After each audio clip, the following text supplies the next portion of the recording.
Akawungezi ka leero njagala twogere ku kigambo kye nawadde omutwe okugamba nti mu kifo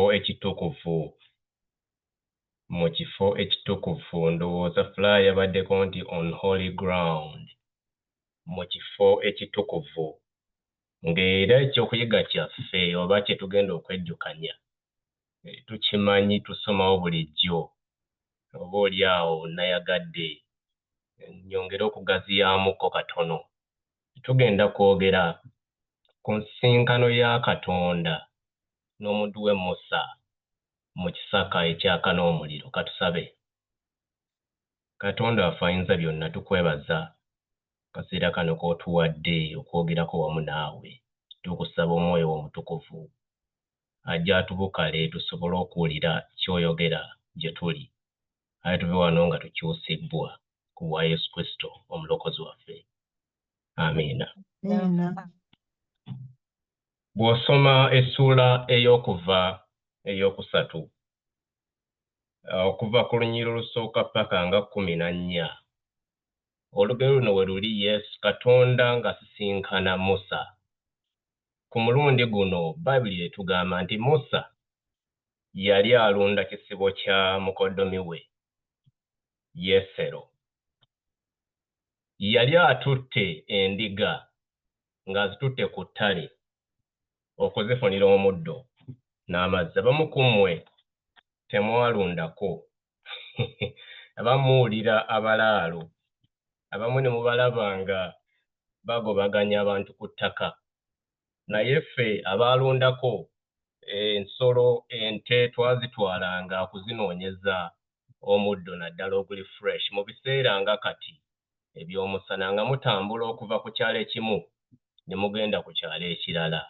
Olwo nno ng'omuddo guweddewo awaka. Musa yava gye yali avudde yonna yali atambuza ekisibo kya mukoddomi we Yesero. Bayibuli egamba essuula ey'okusatu olunyiriri olusooka n'olwokubiri. Awo Musa yali ng'alunda ekisibo kya Yesero mukoddomi we kabona w'e Midiyaani n'atwala ekisibo ennyuma w'eddungu n'atuuka ku lusozi lwa Katonda Kolebu. Olunyiriri olwokubiri agamba malayika wa Mukama n'amulabikira mu lulimi lw'omuliro okuva wakati w'ekisaka n'atunuulira laba ekisaka ekyo ne kyaka omuliro ekisaka ne kitasiriira. Bassebo ne banne bakawungezi ka leero twagala tutunuulire ensonga eno awali nsisinkano ya Mukama awali nsisinkano ya malayika wa Mukama n'omuddu we Musa. Emirundi egisinga bwe twogera ku kintu kino tukoma kulaba nga Katonda asisinkana Musa ng'ekisaka kyaka naye nga tekisirira ne tukoma awo. Okusinziira okunoonyereza kw'ennakozi kino kisingawo tekyali kisaka kwaka bwasi kukoma awo na Musa kwewuunya. Teyali Musa kujjako bujja ngatto nti ali mu kifo ekitukuvu ne kikoma awo. Bassebo ne bannyabo akawungezi ka leero njagala tutunuulira ensonga nnyingi nnyo ezaagenda maaso mu nsisinkano eno. This encounter with when God met with Moses mu kisaka ekyaka n'omuliro. Njagala tugende mu maaso nga tugaziya ensonga eno boolyawo bwe tunaaviira wano nga tutegedde nti tegwali muliro gwokka, tekwali kuggyamu sapatu oba lugabire oba niigiina. Ndowooza Joani oyo asinga kumanya niigiina ababeera mu bibiina bya niigiina. Nedda tekyali kuggyamu bujja niigiina kukoma awo. Teyali nsisinkano ya Musa kuwuniikirira kulaba nti ekisaka kye ne bannyabo. Waliwo ensonga nnyingi nnyo ezaagenda maaso mu nsisinkano eno wakati wa Musa ng'asisinkanye Katonda we. Era nga bw'oba olina akakalaamu eyo ojja genda oziwandiika mpola nga bwe nzoogerako. Ensonga esookera ddala Musa bw'asisinkana Katonda mu kisaka, Bayibuli egamba nti Katonda n'ayita Musa erinnya lye. Ensonga eyasookera ddala bw'osoma essuula ey'okusatu olunyiriri olwokuna, Mukama bwe yalaba nga Musa yeekooloobeza okulaba, Katonda n'amuyita ng'ayima wakati mu kisaka ng'ayogera nti Musa, Musa. N'ayitaba nti nze nzuuno. Bassebo ne bannyabo, eddoboozi ne liva mu kisaka ekyali kyaka ng'ate tekisiira, ekyali kyaka nga tewali kati kagwa. Mukimanyi bulungi nnyo abookyeza ku bibira, abookyeza ku kayuutiyuuti, abookyeza ku kalitunsi. Omuliro gukwata omuti gwonna, oba ne bw'oba oyokya buntuntu bwa bulijjo, omuliro kasita gusinza akantu k'oyokya kamegukako ne kagwa. Naye Musa atunuulira nga tewali kigwa, naye wakati mu muliro Katonda ayita Musa n'amugamba nti Musa, Musa. Amuyita linnya lye. Bayibuli ekyogera ddala nti yagamba musajja gwe alobye. Teyagamba nti musajja gwe ayasaamiridde. Teyagamba nti musajja gwe asaalirira mu kifo. Yamuyita erinnya. Musa n'ayitaba nti nze nzuuno. Bassebo ne bannyabo, Katonda bw'aba anaakusisinkana mu kifo ekitukuvu, akuyita linnya lyo. Tagamba nti musajja gwe, tagamba nti mukazi gwe, tagamba nti mutabani wa gundi, tagamba nti muzzukulu wa gundi. Akuyita linnya lyo. Akuyita linnya lyo nti Kigula, akuyita linnya lyo nti Jennifer, akuyita linnya lyo nti Mugerwa. Takulefaalingako muntu mulala. Katonda waffe wa njawulo. Akuyita linnya lyo. Y'ensonga gye njagala tusooke tutwale mu nsisinkano ya Katonda ne Musa mu kisakanyiro ekyaka n'omuliro.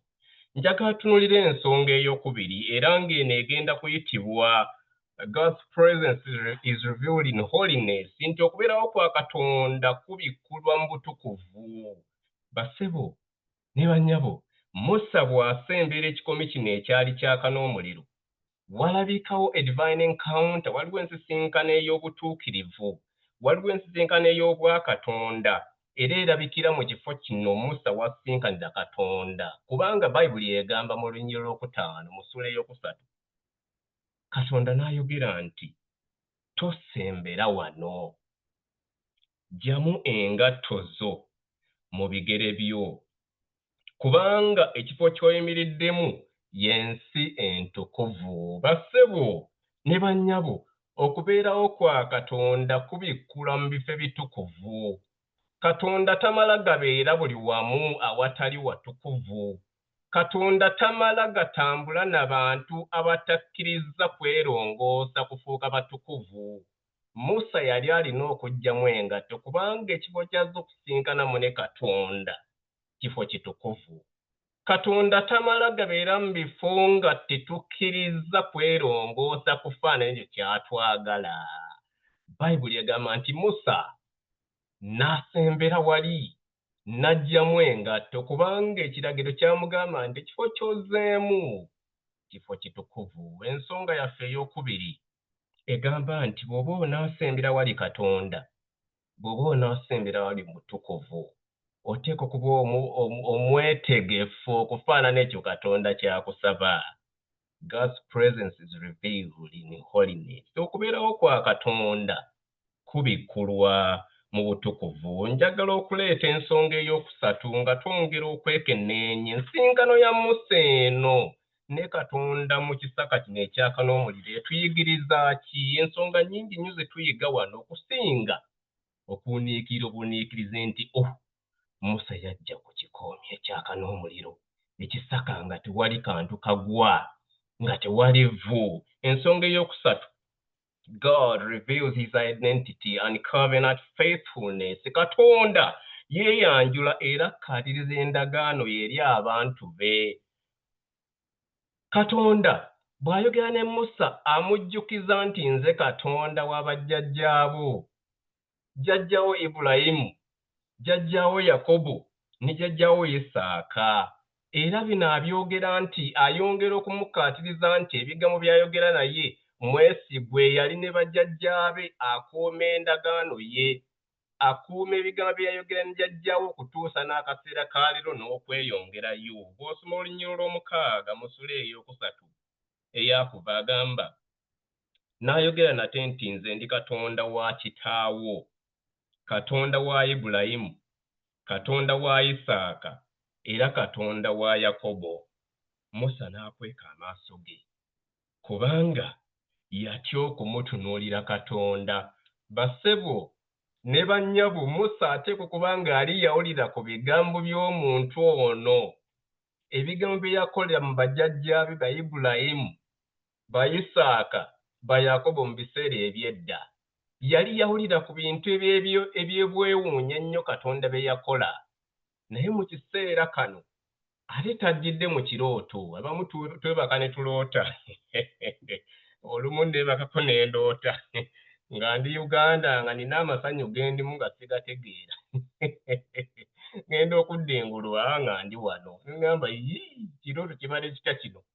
Enkeera ne ngenda ntandika okunoonya tikiti ezigenda e Uganda nga njagala ekirooto kituukirire. Ne nnoonya tiketi naye ngenda okubalabalamu nga ssente ezintwala ne famire nga sizirina. Bassebo ne bannyabo, Musa yassinkana Katonda mu kiseera kino nga si kirooto. Weewaawo ng'ekisaka kyaka n'omuliro. Katonda ayogera naye amujjukiza endagaano gye yakola ne bajjajjaabe Ibulayimu, Isaaka ne Yakobo. Era agamba, nze Katonda wa bajjajjaabo, nzazze gy'oli enkya ya leero, nze ayogerera mu kisaka ekyaka n'omuliro. Bayibuli egamba Musa n'atunula naye nga takyayinza kutunula mu maaso ga Katonda kubanga yatya nnyo. Yatya okutunuulira Katonda. Bassebo ne bannyabo, emirundi egisinga tubeera mu kifo ekitukuvu nga twogera ne Katonda, naye era tosobola kutunula mu maaso ga Katonda. Olw'obubi obukyatujjudde, olw'empitambi etujjudde, olw'obukyafu obutujjudde, tetuyinza kutunula mu maaso ga Katonda. Naye tugenda kweyongerayo tulabe lwaki Katonda asobola okutukyusakyusa, lwaki Katonda asobola okutulongoosa, lwaki Katonda asobola okutunaazaako empitambi n'atusindika ne tukola omulimu gwe. Ensonga ey'okuna, lwaki ensinkano ya Katonda ne Musa mu kisaka eky'omuliro kino ekyaka mu kayukiyuki, ekyaka mu kalitunsi, tuyigamu ki?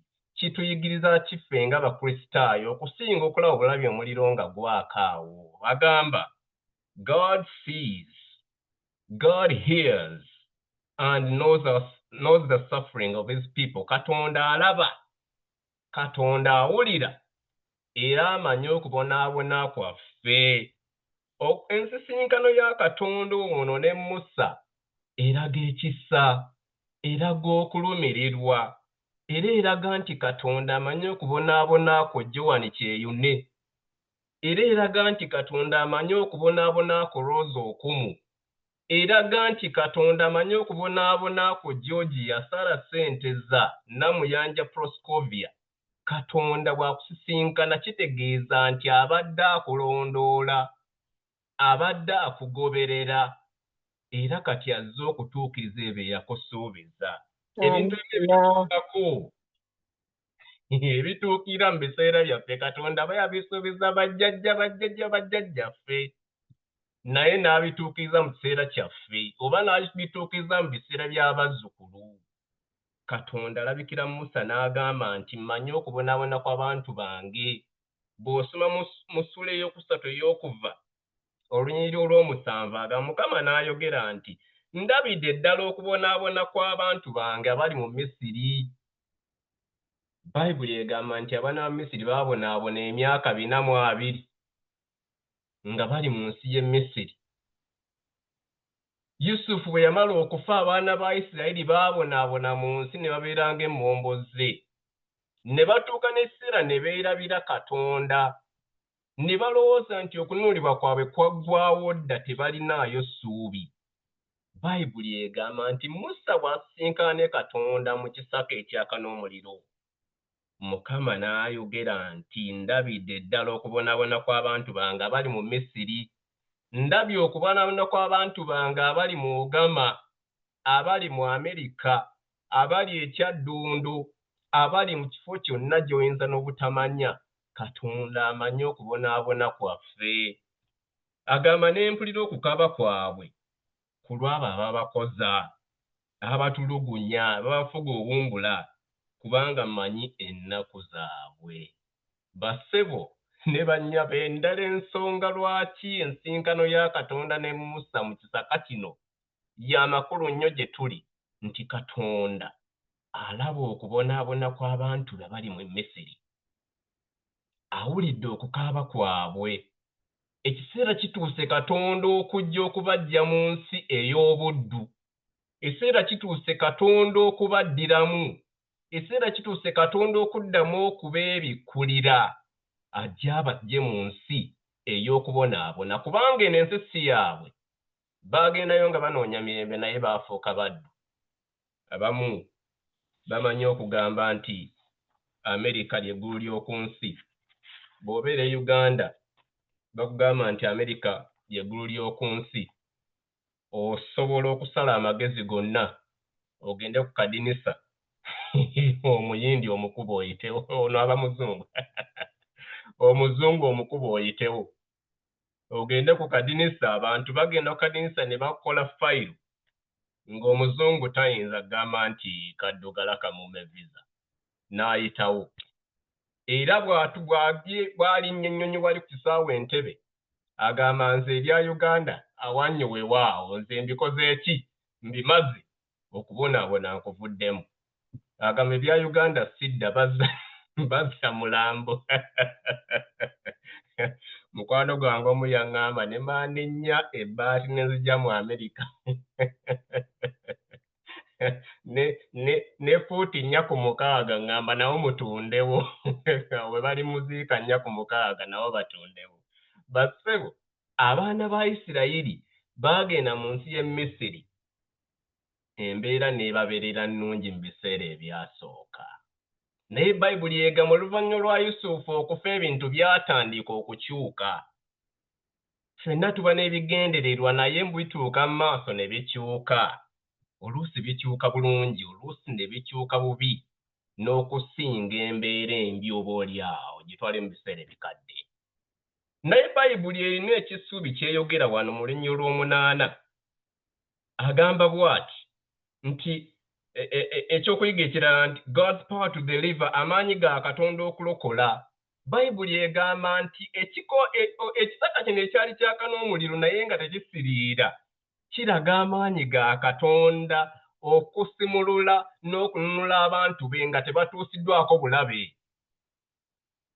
Abantu ba Katonda ne bayita mu kikoomi, abantu ba Katonda ne bayita mu muliro, abantu ba Katonda ne bayita mu nnyanja n'eyawukamu emirundi 2 naye nga tebatuusiddwako bulabe. Amiina. Omunaana era nzise okubawonya mu mukono gw'Abamisiri, okubalinnyisa okuva mu nsi eri bayingire mu nsi ennungi engazi, mu nsi ejjudde amata n'omubisi gw'enjuki, mu kifo eky'omu Kanani n'eky'omu Kiiti n'eky'omu Amoli n'eky'omu Perizi n'eky'omu Kiivi n'eky'omu Yebusi. Katonda asse okuva mu ggulu gy'atuula mu kwesiima ng'ayagala atujje mu kifo ekyakafunda, mu kifo eky'obuddu, atutwale mu nsi gy'agambye ekulukuta amata n'omubisi gw'enjuki. Amiina. Oba tuli beeteefuteefu okuva mu kafunda, simanyi oba tuli beeteefuteefu okuva mu comfort zone gye tulimu. Yesu Kristo atukuluguse atutwale mu nsi gye yasuubiza bajjajjaffe, agambye nti ekulukuta amata n'omubisi gw'enjuki. Ennaku zino ogenda mu dduuka okugula omubisi ne bakugamba nti guno guli pure guno teguliimu baga, guno guli organic, guno teguli organic. Naye mmanyi okukombako gyombi n'endaba nga gye gimu ne ŋŋamba oguli organic gwe guliwa. Bwe mubeeranga eyo ne mulaba kamera gwekutte ng'akombako ayinza okuba nze. Bassebo ne bannyabo, Katonda agamba nti agenda kugenda mu Misiri, asindika omuddu we Musa mu Misiri aggyeyo abaana ba Isirayiri abaggye mu kubonaabona abatwale mu nsi ey'e Kanani. Agambye nti ekulukuta amata n'omubisi gw'enjuki. Natundako amata ndowooza okuva we nali mu myaka nga mu 7 paka myaka awo myaka nga 6 paka myaka nga 10 awo 11 natundako amata nga tugasiba kagaali n'ogenda ng'otambuza mu buwoteeri obw'enjawulo, bikopo bibiri, kikopo kimu, bikopo bibiri, kikopo kimu. Naye abantu bongera amazzi mata, abantu ne bajuulula amata, mubadde ebikopo 10 n'afunayo ebikopo 15, asobole okutwala 5 nga y'enjawulo ye, ebikopo 10 abe ng'atunze bya mukama we. Amata Katonda g'atusuubiza agolokota, njagala okukkiriza nti gali mu mazzi. Omubisi Katonda gwakusuubira ogukulukuta mu nsi eno y'e Kanani, mubisi oguli organic. Ndowooza ate mubisi gusingawo n'okuba organic kubanga guno Katonda yennyini yagukola. Guno tegutugukola mu njuki. Bassebo ne bannyabo, njagala okuleeta ensonga ey'omukaaga gye tuyita mu nsinkano ya Katonda n'omuddu we Musa mu kisaka kino ekyaka n'omuliro. Agamba bw'ati, point number 6, God equips the cold with his presence. Katonda atuwa amaanyi bwe tujja mu maaso ge olw'obuweereza. Bwe tujja mu maaso ga Katonda and we bow down ne twewombeeka ne tujja mu siripa zaffe lugabire neegina ne tuziteeka awo ne tusinza Katonda, tugenda okuvaawo ng'atujjuzizza amaanyi. Amaanyi g'atujjuza gaakwongerayo buweereza. Amaanyi g'atujjuza gaakwongera kumusinza. Bassebo, Musa yawulira nga tasaanidde, nga talina maanyi kugenda kwaŋŋanga, kugenda kusisinkana obwakabaka bwa Falaawo. Era Bayibuli egamba nti Musa n'atandika okuleetawo ensonga eziraga nti munafu nnyo. Bw'osoma essuula ey'okusatu lunyiriro lw'11 agamba Musa n'agamba Katonda nti nze ani agenda mu maaso ga Falaawo mbaggyeyo abaana ba Isirayiri mu Misiri? Naawe wandibuzza ekigambo ekyo. Oli muntu atayingirako mu lubiri, oba wayingirayo wagendayo mu mukolo. Oli muntu atalina buvunaanyizibwa mu gavumenti. Oli muntu ali awo tugambe nti mpale enywera miguwa. Oli awo teweesobola, naawe omanyi nti tolina maanyi, ogenda kuyimirira otya mu maaso ga kabaka. Omugambe nti nina ntumye, agambye nti leka abantu be bagende. Ne bwe nandibadde nze nandiwulidde nga ndi too weak, nga ndi too inadequate, nga ndi too lousy, nga ndi too lazy, nga ndi too hopeless, nga siyinza kuyimirira mu maaso ga kabaka. Bayibuli egamba Musa n'ayogera ebigambo n'agamba nti nze ani agenda eri Falaawo mbaggyeyo abaana ba Isirayiri mu Misiri? Naye Bayibuli egamba nti Katonda atuwa amaanyi bwe tujja mu maaso ge olw'obuweereza. Katonda n'ayogera Mukama nti ndibeera wamu naawe, era kano kali kubeerera akabonero nga nze nkutumye. Bw'olimala okuggya abantu abo mu Misiri, muliweereza Katonda ku lusozi luno. Bassebo ne bannyabo, Katonda awa obweyamo. Agamba nti alibeera naawe Amerika mu biru. Agamba nti alibeera naawe jjajja Nofoko, akusindike mu banene b'olowooza nti tolituulako nabo. Amiina. Era agambye nti bw'olimala okutuuka eyo oliweereza Katonda wo. Takusindika mu kifo ekyo kufuna bitiibwa, kwegulumiza, kugamba nti nfunye amayinja. Nedda, akusindika olw'obuweereza nti bw'otuuka mu kifo ekyo ng'omaze okukola kye maze okugamba, kale nsinza, kale mpeereza, kale laga abantu nti waliwo omuntu ow'amaanyi ansindise era nsobozesezza okutuuka ku bino. Bassebo, Katonda bw'atuwa obuwanguzi ng'atutumye mu mbeera ezitali zimu, tatulagira kweraga, tatulagira kwewaana, tatulagira kwegulumiza. Akugamba nti ng'omaze okufuna embeera eyo ey'obuwanguzi mu mbeera gy'akutumye, genda oweereze.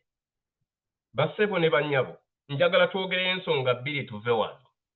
Agamba God commissions for his glory and worship. Akusindika kugenda kumusinza na kumuwa kitiibwa. N'ayogera nti ndibeera wamu naawe. Era kano kalibeera akabonero nga nze nkutumye bw'olimala okujja abantu abo mu Misiri muliweereza Katonda ku lusozi luno. Atusindika ogenda okuweereza. Agamba nti nga mmaze okubatuma ogenda okukola kintu gundi, njagala mukomewo muweereze. Naye okuweereza kwe kutera kubanga kumpeesa ekitiibwa for his glory, si kwegulumiza ffe. Tumanyi nnyo okwewaanawaana nti nze bwe sibeera mu kintu gundi tekitambula, bwe sikikwatako tekikola. Basebo, waliwo abantu bangi Katonda b'asobola okukozesa nga takozesezza ggwe.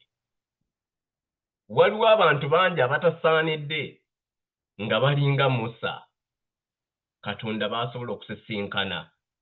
Musa omutemu eyatta omuntu, Katonda gw'akozesa okenda ogununula abantu nga tewali kulwana, nga tewali violence, kati ng'agenda kwogera nga Katonda bw'amulagira.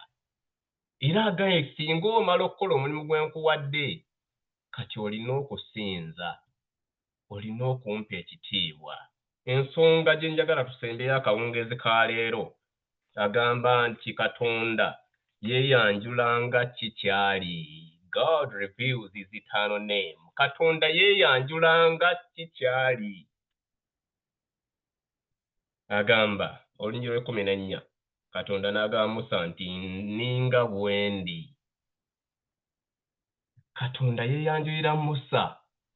Musa mbuuza naye gwani?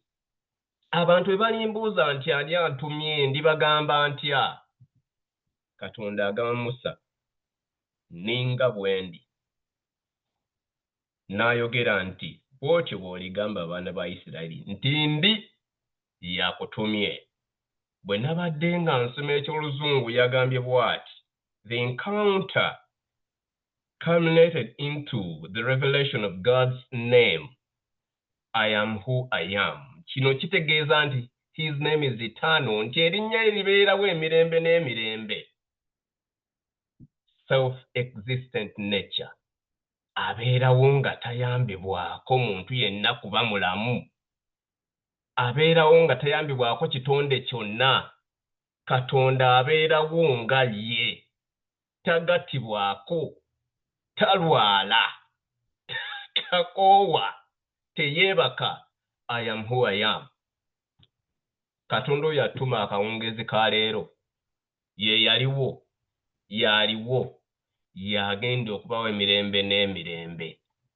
Katonda akawungeezi ka leero naawe asobola okukulabikira mu kisaka ekyaka, naye ng'emiti tegigwa, nga tekisaanawo, alyoka akutume. Katonda agenda kukuwa amaanyi. Katonda agenda kukwebikkulira mu ngeri gy'otategeerangako. Katonda agenda kusoosowaza newankubadde ng'olina empitambi nnyingi gy'obadde otambula nayo, akutuuze n'abalangira. Katonda agenda kukuyita linnya lyo, tagenda referringa to somebody else.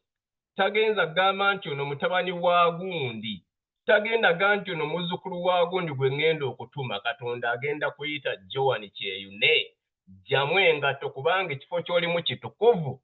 Katonda agenda kuyita Zion, ekifo ky'olimu kitukuvu, jjamu engatto njogere naawe nga njogera n'omuntu alongoosebbwa. Basebo ne bannyabo, Katonda agenda kwogera naffe mu kifo ye kennyini ky'atokozezza. Katonda tajja kumala kwogera naffe everywhere, no.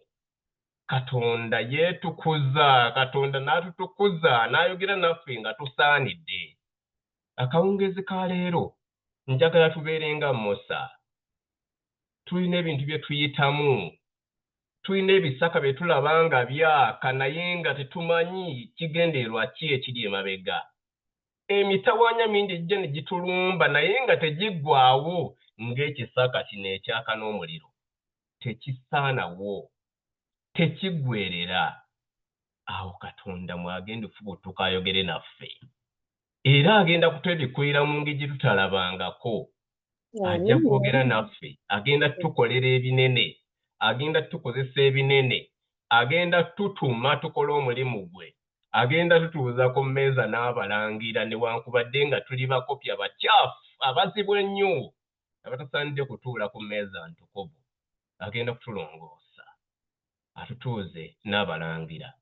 Naye singa obukulu bw'amala okutuuza n'abalangira akutuma nti genda okole omulimu, genda onunule ababi, genda oyambe abanaku, genda okole bwoti ne bwoti, kubanga byonna ebyo bireeta ekitiibwa eri Katonda waffe. Katonda waffe embeera eyo nga tuyitamu, oyinza okuba kya mabanja tegaggwaawo, oyinza okuba kya bulwadde, oyinza okuba kya mbeera yonna nga toyinza na kugyogera. Mu kisaka omwo eddoboozi lya Katonda mwe ligenda okufubuttuka. Eddoboozi lya Katonda likulongoose, likunaaze, likuteeketeeke, ate ojja kuba obujulirwa olage abantu ekitiibwa kya Katonda. Mukama atuwa omukisa. Amiina.